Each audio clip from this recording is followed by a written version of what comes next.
अपने सबके मिथिला संस्कार पर स्वागत करै छी। अपने सबके दुर्गा पूजा के शुभ मुहूर्त दऽ रहल छी। जे पत्रा में ये सएह देव, ओना हम नहीं देव। 26 सितंबर के सोम दिन पड़ैया, ओहि दिन कलश बैसत। 26 तारीख के कलश बैसत, सितंबरे में सोम दिन पड़ैया तो ओहि दिन कलश बैसत।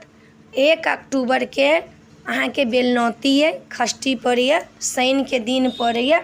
रवि के 2 अक्टूबर के अहाँ के सप्तमी पड़ैया, बेलतोड़ी जे कहै छियै से आ निशा पूजा से 2 अक्टूबर के। 2 अक्टूबर के रवि के दिन पड़ै छै, वही दिन गांधी जयंती छनि।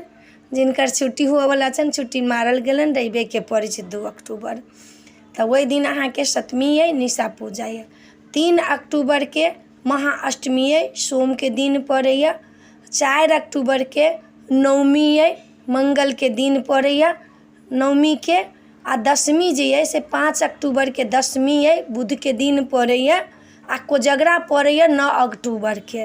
कोजगरा जे छै, कोजगरा पूर्णिमा, शरद पूर्णिमा जे कहै छियै से 9 अक्टूबर के छै। तो अपने सबके ई हम समय दऽ देलहुँ हँ दुर्गा पूजा के मुहूर्त, जे देखियौ कोन कोन दिन भगवती सबके पूजा होइ छनि, नवो दुर्गा के पूजा होइ छनि। तो एहि बेर एकोटा तीथ एम्हर उम्हर नहीं है, सब सोझे सोझे तीथ है, एकोटा तीथ दंग नहीं है।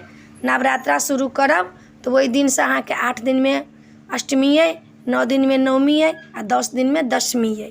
तो नवरात्रा में कोनो गड़बड़ नहीं है। तो अपने सब नवरात्रा नीक जकाँ करू।